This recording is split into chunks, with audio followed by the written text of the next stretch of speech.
podamos entonces recordar, ¿no? Cualquier duda que vaya a existir sobre el tema que estamos avanzando. Entonces, de esos riesgos, había sido terrible el riesgo que enfrentan los soldadores respecto a las luces dañinas que se forman en el arco voltaico. Recordando que en el arco voltaico se forman luces ultravioleta que generan una quemadura química en los ojos, y cuando esta luz ultravioleta llega a la piel, puede generar cáncer.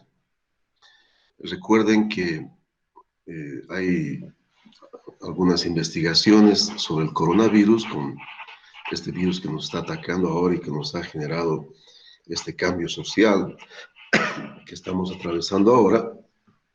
Sabemos entonces que en esas investigaciones dicen que es muy posible que la luz ultravioleta vaya a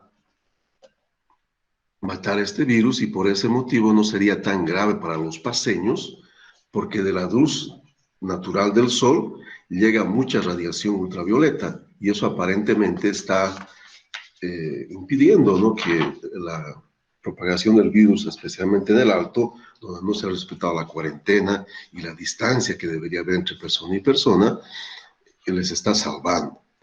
Pero de todas maneras, en el arco voltaico se genera una luz ultravioleta mucho más intensa de la que nos llega naturalmente del sol, y eso hace que los soldadores tengan un gran riesgo de sufrir cáncer de la piel. Si nosotros vamos a soldar un par de semanas y nos descuidamos, no es tan grave. El problema es cuando uno se dedica a esta profesión y todos los días se descuida, y esa radiación va entonces generando cambios genéticos en la piel, esa radiación ultravioleta, y eso va a generar cáncer a lo largo del tiempo. No es de corto plazo, sino es de largo plazo este problema del cáncer de la piel que genera el arco voltaico cuando se está usando para soldar. Por ese motivo, los soldadores nunca deben tener ni un pedacito de la piel descubierta, para evitar entonces que estos rayos tan malignos lleguen a dañar la piel de estos soldadores. Es muy común, especialmente los jóvenes, que se los ve soldando solamente con el vidriecito, ¿no?, protegiendo solamente los ojos, sin guantes, con el pecho descubierto, sin usar entonces el EPP adecuado, que era donde yo quería llegar. Pero de todas maneras, es muy importante recordarles que jamás hay que soldar con la piel entonces descubierta. Vamos a tener esos riesgos muy grandes, y nunca vamos a soldar entonces con nada descubierto o expuesto hacia este arco voltaico, porque eso podría generar cáncer en nuestra piel a lo largo del tiempo. Bien, además de esta luz ultravioleta, también hay una radiación muy intensa en la franja infrarroja y en la franja de luz visible. Ambas luces son muy dañinas para el ojo humano. Por ese motivo, en función del EPP que acostumbramos a utilizar en soldadura para proteger adecuadamente al soldador, que está justamente listada aquí en la pantalla: guantes de cuero, el chaleco de cuero, o si no, por lo menos un mandil, las polainas para proteger la parte, ¿no?, de la parte inferior del cuerpo, especialmente los salpicados de la soldadura van a quemar las medias y se entran al zapato, ¿no?, genera algunos problemas de ese tipo. Y los zapatos de seguridad, que normalmente deben tener punta de acero, aunque los más modernos tienen punta de fibra de carbono, que es mucho más resistente. Ese entonces es un avance, porque se ha demostrado que cuando los zapatos tienen punta de acero, un golpe muy grande va entonces a inducir a que ese acero corte los dedos del operador o de la persona que se estaba protegiendo con esos zapatos con punta de acero. Entonces son peligrosos también cuando los golpes son demasiado fuertes. Y en cambio la fibra de carbono no es así, no va entonces cizallar, no va a cortar los dedos del pie de la persona que está usando ese tipo de zapatos. Y finalmente entonces el casco o el gorro protector, ¿no?, para cuidar entonces de las chispas que no vayan a quemar los cabellos. Bien, dejé para el último la máscara de soldar, que es la parte más importante de recordar. en la información que les mandé estaba muy a la ligera, no estaba bien abordado. La máscara de soldar de los innumerables modelos y tipos que existen, las más modernas son esas famosas máscaras que son totalmente automáticas. Bien, tenemos que comprender de que lo que realmente nos protege contra la radiación luminosa del arco voltaico, que hemos visto y recordado que es totalmente perjudicial a los ojos y a la piel del humano, lo que necesitamos entonces es comprender que debemos filtrar esa luz que es mala. Entonces, la clave de la protección contra la radiación luminosa del arco voltaico es entonces esa intensa radiación luminosa que vamos a filtrarla con el lente adecuado, ¿no? Con el filtro adecuado, que vamos a recordar entonces cómo podríamos escoger. Aquí hay una diversidad, ¿no?, de modelos de máscaras, como los mencionaba. No nos vamos a detener en el asunto, y lo que me interesa entonces es que perciban esta tablita. Voy a ver si la puedo ampliar un poquitín para que se pueda ver mejor. Esta tablita entonces, donde hay dos parámetros fundamentales para tomar en cuenta de cómo seleccionar el filtro adecuado. Solamente como anécdota, yo les comento de que es tradicional que los soldadores, cuando van a comprarse a la ferretería un vidriecito, ¿no?, un filtro para soldar, van y piden, por favor, véndame un filtro. ¿Y qué les vende la ferretería? ¿Qué les vende el que está entonces haciendo esa comercialización? Les vende el que tiene a mano. Es un error ese, porque miren, hay muchas diversidades de filtros y están seleccionados y designados por un número. Ese número es el grado de opaco que tiene el filtro. Cuanto mayor sea ese número, el filtro es más opaco, deja pasar menos estas radiaciones que son malas, ¿no? Habíamos hablado que son las radiaciones luminosas, las visibles, las infrarrojas, las ultravioleta. Todas ellas son muy dañinas para la salud, ¿no?, del ojo humano. Y lo que hace el filtro, cuanto más opaco sea, deja pasar menos esta radiación. Entonces vamos a ver los dos extremos. ¿Qué sucede si yo uso un filtro muy oscuro? Me estoy protegiendo bien los ojos, pero no va a pasar la suficiente luz para que yo pueda ver adecuadamente la región de la soldadura y ejecutar un cordón sano. Y el otro extremo, ¿qué sucedería si es que yo no selecciono adecuadamente el filtro y uso un filtro muy bajo para dejar pasar más radiación, más luz? Voy a poder ver perfectamente la zona fundida, pero a lo largo del tiempo, ese poco filtrado de esa luz va a hacer que mi ojo tenga problemas de salud, decaimiento de la agudeza visual y otros problemas que se presentan con el tiempo. Conclusión, tengo que seleccionar el filtro adecuado, ni mucho ni poco. Ambos extremos me perjudican en mis labores normales de soldador. Y el filtro adecuado entonces se selecciona primero en función del tipo de proceso de soldadura que estamos usando. No se olviden que sabemos que existen muchos procesos de soldadura basados en el arco voltaico. Entre los más famosos está el que está primero listado aquí, el arco manual o los electrodos revestidos, que es tema de nuestra clase de hoy, el proceso MIG-MAC en segundo lugar, el proceso TIC en tercero, y hay otros procesos también basados en el arco voltaico, como el arco sumergido, como el proceso electrodo tubular, el corte por arco. Hay varios procesos que usan el arco voltaico en el día a día de la profesión de soldadura. Y una vez más, el principal parámetro entonces para seleccionar el número adecuado del filtro que voy a usar en mi máscara, o regular en máquina automática también, ¿no?, qué número voy a regular, es entonces el proceso de soldadura que estaríamos usando. Y el segundo parámetro fundamental para seleccionar adecuadamente el filtro es el nivel de corriente o de amperaje eléctrica que estoy usando para poder entonces soldar. Esto es muy claro. Si yo voy a soldar con altas corrientes, necesito un filtro más oscuro. para protegerme adecuadamente. Si voy a soldar con corrientes bajas, puedo usar un filtro menos oscuro, o sea, un número menor, pero el adecuado para protegerme bien de las radiaciones luminosas. Y tenemos el apoyo de estas tablas y de las normas también de seguridad industrial en soldadura, que nos dan entonces las directivas para poder soldar en función del amperaje que normalmente usamos. Vamos a tener como ejemplo el proceso más importante en Bolivia aún, que sería el proceso de electrodos revestidos, y comentábamos en la semana pasada una pequeña ecuación que nos permitía predecir cuál es el amperaje máximo y mínimo con el cual yo puedo utilizar un electrodo, y estaba en función de su diámetro, ¿se acuerdan?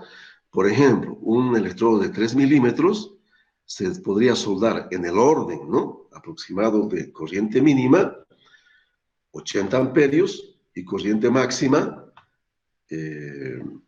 120 amperios. Entre 80 y 120 amperios sería la corriente adecuada para poder entonces soldar con este electrodo de 3 milímetros aproximadamente. Entonces yo vengo a esta tablita y yo veo, miren,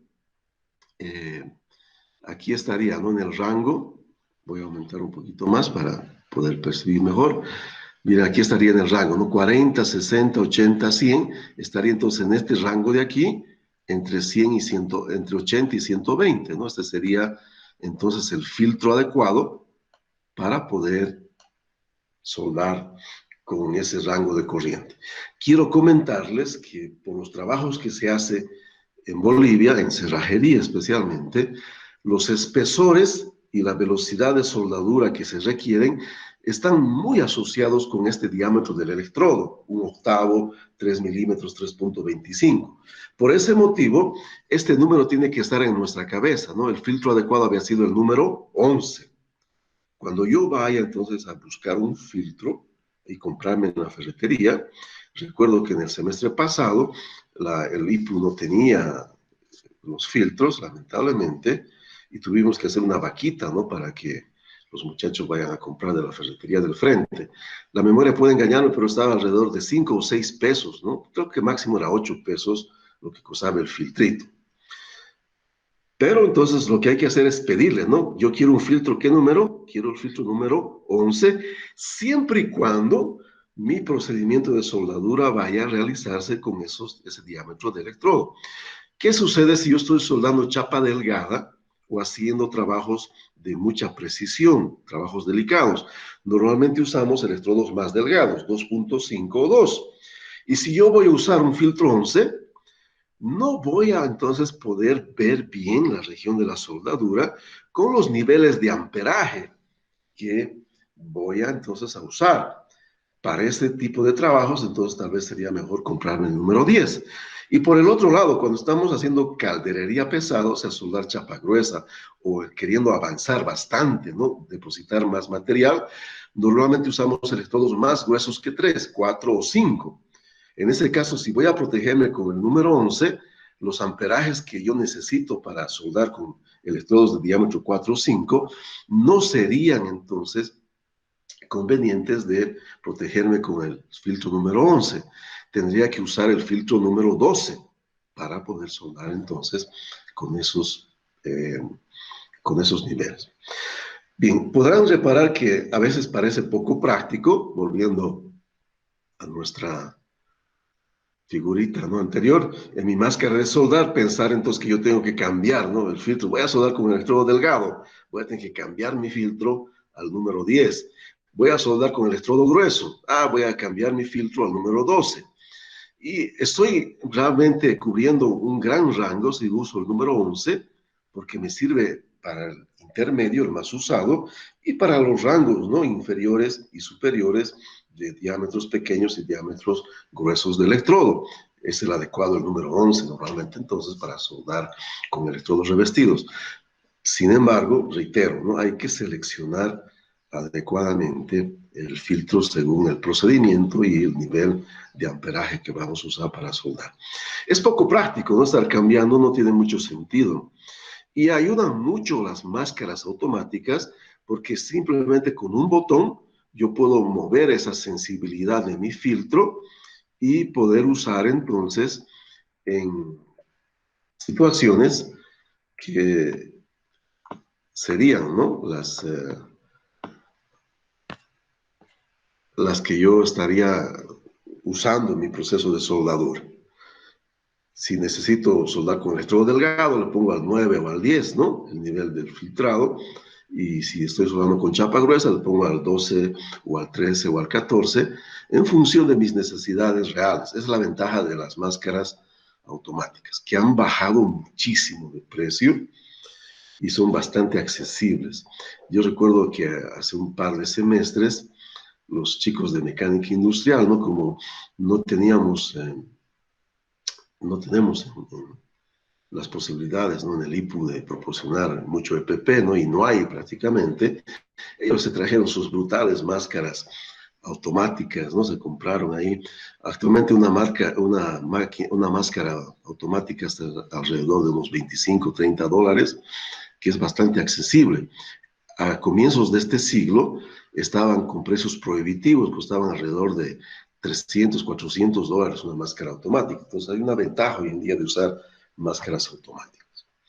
Bueno, ese es el detalle, ¿no?, que quería recordar y enfatizar. Es muy importante usar el filtro adecuado en el proceso de soldadura y obviamente esto complementado con el uso adecuado del EPP, ¿no? Los zapatos de seguridad, los guantes, los chalecos de cuero, los mandiles, ¿no?, las polainas y el casco de seguridad cuando no estemos soldando es imprescindible de usar en los medios industriales. Muchas veces a los soldadores les obligan a usar lo que se llama una máscara, un filtro más bien, ¿no?, más o menos como el que usamos hoy en día para el virus.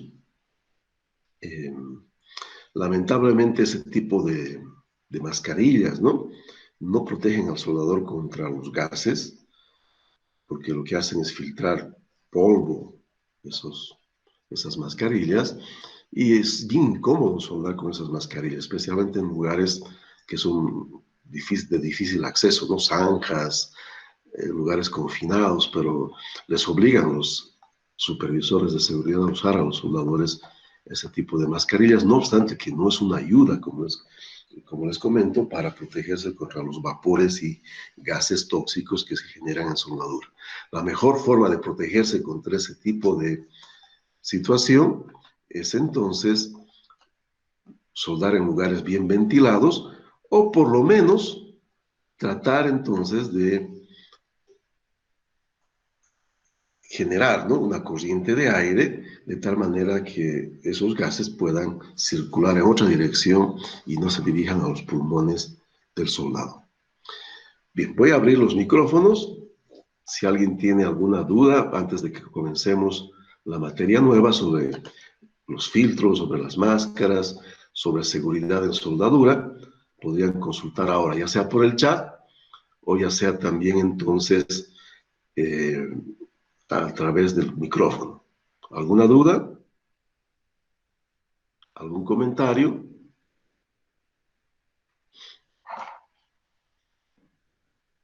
¿No hay nada?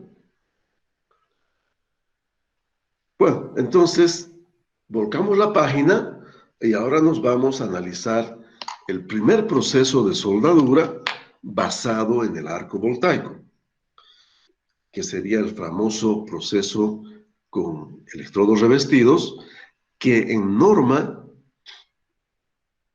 AWS le conocemos con el nombre de procedimiento SMAU.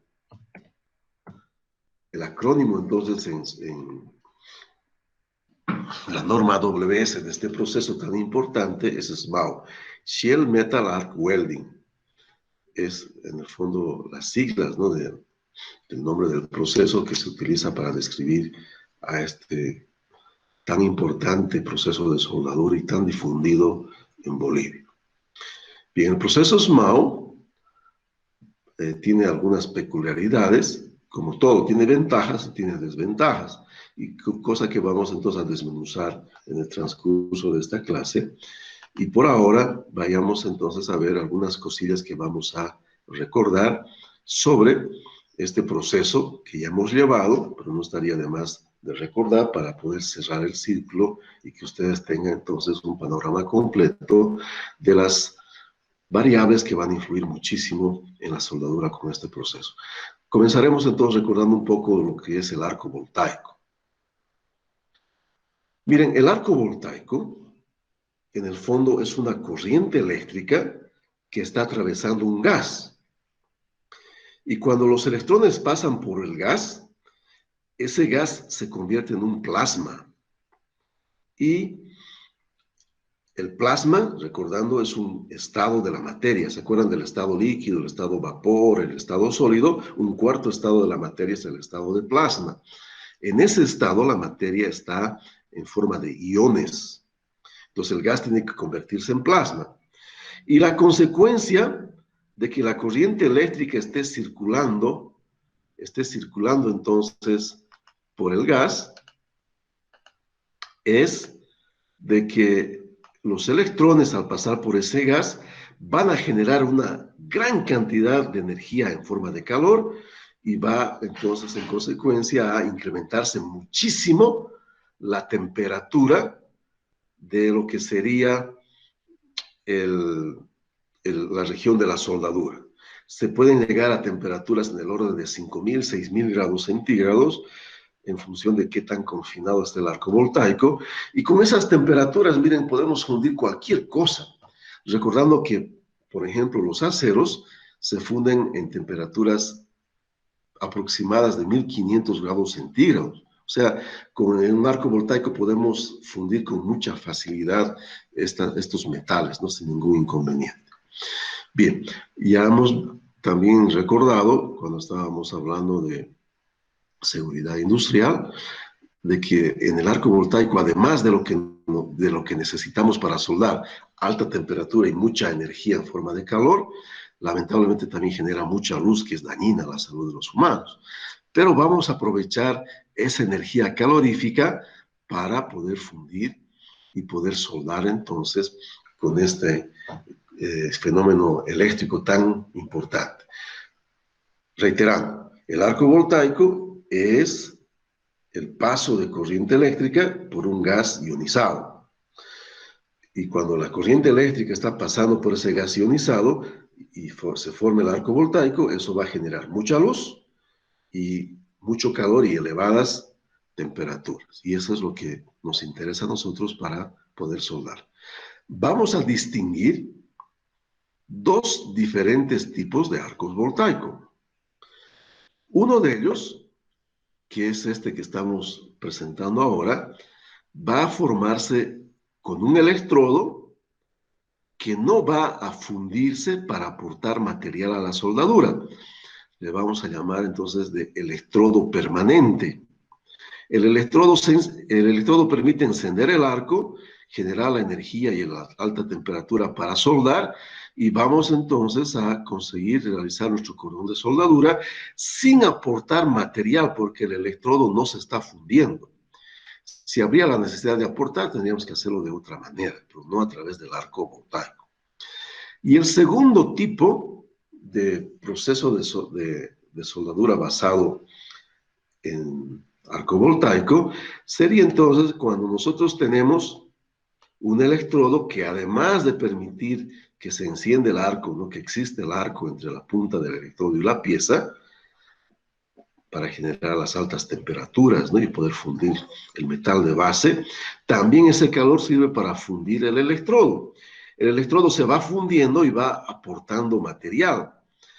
Ese material va a tener que viajar a través del arco voltaico en forma de gotitas. Esas gotitas le llamamos de metal de transferencia o material de transferencia. Y va a ser definitorio en la calidad de la soldadura la forma en la cual esas gotitas viajan a través del arco voltaico para generar el cordón de soldadura. Entonces, dos tipos bien diferentes de arcos voltaicos. Unos con fusión del electrodo y otros sin fusión del electrodo. En ambos casos, el arco es el mismo, ¿no? El arco es el paso de corriente eléctrica por un gas ionizado que permite entonces generar mucha temperatura, mucha luz y mucha energía en forma de calor, que es lo que realmente nos interesa para poder soldar. Las condiciones energéticas del arco voltaico dependen de varias cosas, pero especialmente dependen del tipo de gas que usamos para formar el arco voltaico. O sea, no sería lo mismo entonces usar un gas como el aire para formar el arco voltaico, o usar un gas como el argón o como el dióxido de carbono para formar el arco voltaico. Vamos a tener condiciones totalmente diferentes en el proceso de soldadura. Y para estas condiciones energéticas diferentes, vamos a necesitar tener algunos conceptos técnicos para seleccionar adecuadamente entonces el gas adecuado para soldar con nuestro proceso. Algunas veces usaremos argón, otras veces dióxido de carbono, pero no se usa el arco basado en aire porque es muy inestable y el aire contamina la soldadura. No podemos soldar entonces con aire. ¿Ok? Bien, adicionalmente, estas condiciones energéticas del arco voltaico dependen muchísimo de los niveles de amperaje o de corriente eléctrica que estaríamos usando en nuestro proceso de soldadura. Con altos amperajes la energía es muy poderosa, voy a conseguir fundir, no voy a conseguir penetrar más a mi cordón, y si mi electrodo es consumible como en este ejemplo, voy a conseguir entonces fundir mucho más rápidamente, mucho, pero mucho más rápidamente, lo que sería entonces el electrodo para aportar material en el cordón de soldadura. Eso era entonces lo que teníamos que recordar respecto al arco voltaico. Si alguien tiene alguna duda o requiere hacer alguna consulta, puede hacerlo a través del chat o puede abrir su micrófono y hacer esa consulta. Y no se queden con la duda, ¿no? Porque ya pronto ya nos va a tocar el primer parcial y no sería adecuado, ¿no? Que ustedes se queden con dudas, les va a perjudicar entonces su rendimiento. Bien, una vez que hemos recordado, vayamos a estudiar un poco más cómo es este proceso de soldadura con los famosos electrodos revestidos. Primeramente, tendríamos que clasificar, ¿no?, a nuestro proceso de soldadura con electrodos revestidos, SMAU, en norma WS, que vamos a usar un tipo de electrodo que se va consumiendo a medida que vamos soldando. Va a irse entonces fundiendo a medida que vayamos soldando. Es un tipo de arco con transferencia metálica, en otras palabras. A medida que va funcionando entonces, ¿no?, nuestro proceso, a medida que va funcionando nuestro proceso, aquí he ampliado un poquito esta figura, entonces el electrodo va fundiéndose, esas gotitas de metal van transfiriéndose a la zona de la soldadura y voy a tener entonces mi cordón, siempre con material de aporte. No puedo dejar de aportar.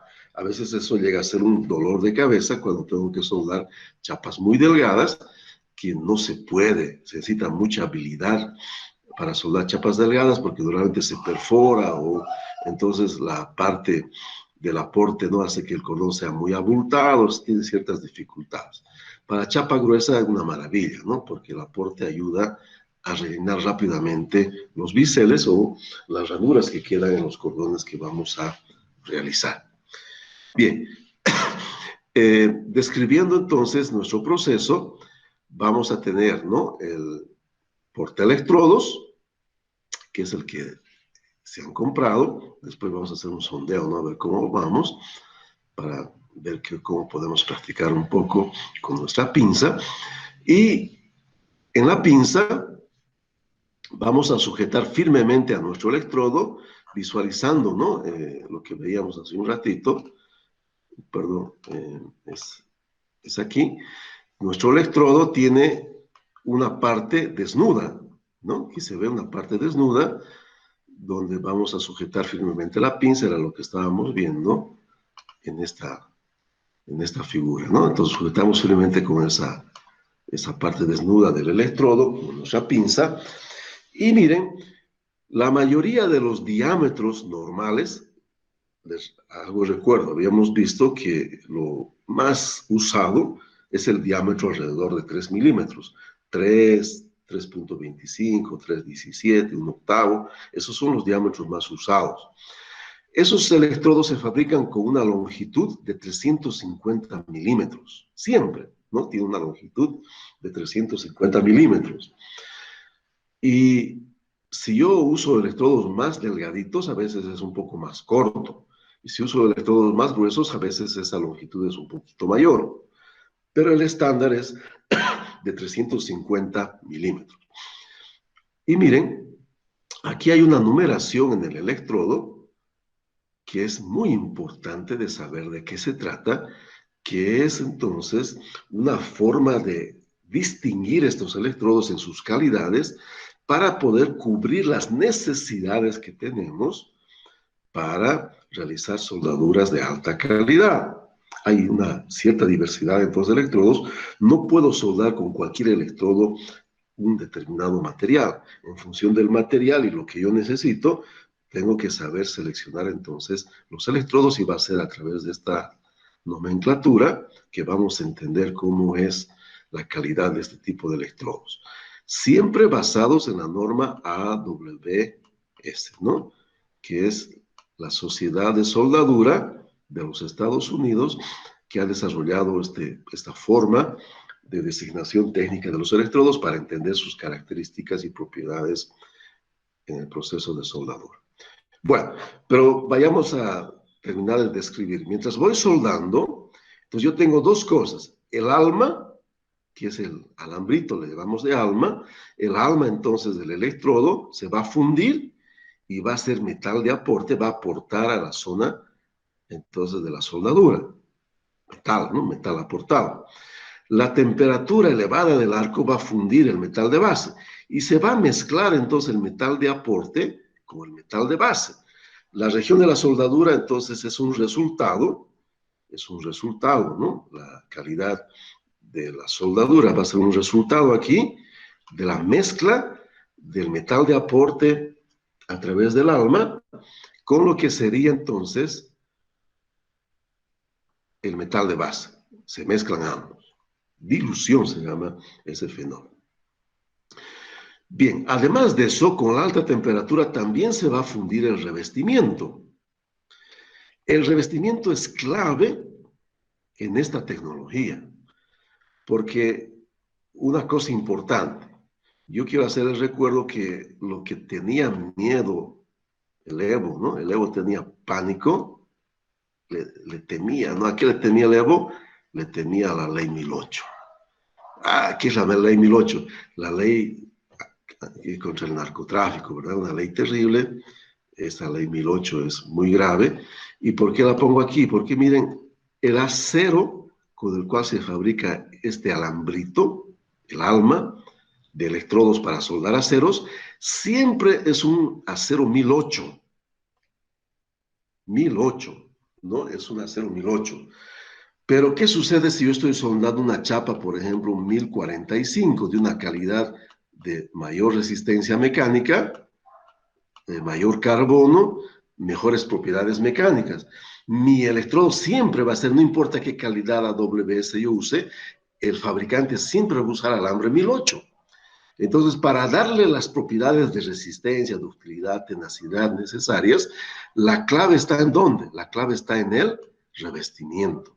El fabricante va a tener que poner compuestos químicos, elementos de aleación en el revestimiento para poder mejorar las propiedades mecánicas de la región fundida.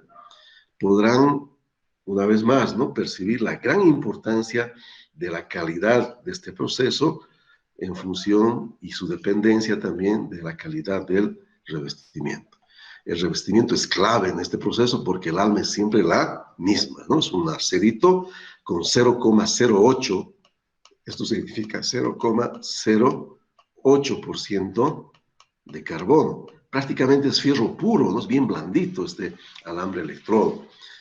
Es tradicional justamente usarlo porque con esta cantidad de carbono no afecto y no pongo en riesgo que existan rajaduras en el proceso de soldadura. Y si yo necesito mejores propiedades, una vez más, te voy a tener que hacer uso del revestimiento para adicionarle elementos de aleación que vayan entonces a mejorar esas propiedades.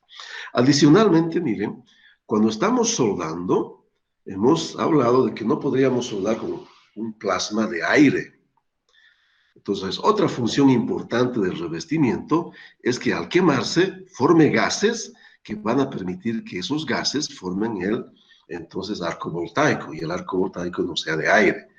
En las investigaciones se ha visto que es el dióxido de carbono, el gas que más se forma entonces con la quema del revestimiento en el proceso de electrodos revestidos. O sea, en el fondo estaría soldando con un arco de dióxido de carbono, ¿no? Que está formándose este dióxido por la quema del revestimiento. Otra cosa importante, miren, si bien es soldado, en el medio ambiente que está alrededor de mi cordón de soldadura, existe oxígeno, existe hidrógeno, existe nitrógeno, ¿verdad? El aire que respiramos es eso, ¿no? 70% de oxígeno, ¿no? Perdón, 70% de nitrógeno, un veintitantos por ciento de oxígeno y el resto hidrógeno y otros gases como vapor de agua y otros gases raros. Entonces, todos estos gases son muy perjudiciales a la calidad de la soldadura. Yo tengo que evitar que estos gases entren en contacto con mi cordón de soldadura. Bueno, está bien, mientras yo sueldo, al formarse el gas del arco, va a proteger en ese momento, pero cuando yo estoy avanzando, mi cordón podría quedar entonces desprotegido y podría ser atacado por oxígeno, nitrógeno o hidrógeno, que son malignos para las buenas propiedades. Entonces, una importante función del revestimiento es formar, aquí vamos a poner un redondito, miren, voy a ampliar esa partecita también, es formar entonces una capa protectora sobre el cordón de soldadura de escoria. Esta escoria tiene la función entonces de proteger a la zona fundida, evitando que el oxígeno, nitrógeno e hidrógeno ataquen a mi soldadura. Y adicionalmente esa escoria es como una frazadita que impide que la soldadura se vaya a enfriar rápido. Caramba, tantas funciones había tenido el revestimiento, ¿no? Y son solamente algunas de las que les he comentado. Tiene funciones mecánicas, tiene funciones eléctricas, tiene funciones no metalúrgicas. Realmente el revestimiento es muy importante en este proceso. Por ese motivo, que tengamos que hablar de los tipos de revestimiento que tenemos a disposición para poder cubrir nuestras necesidades de soldadura, ¿no? Entonces necesitamos necesariamente estudiar los revestimientos disponibles comercialmente para poder entonces usarlos adecuadamente.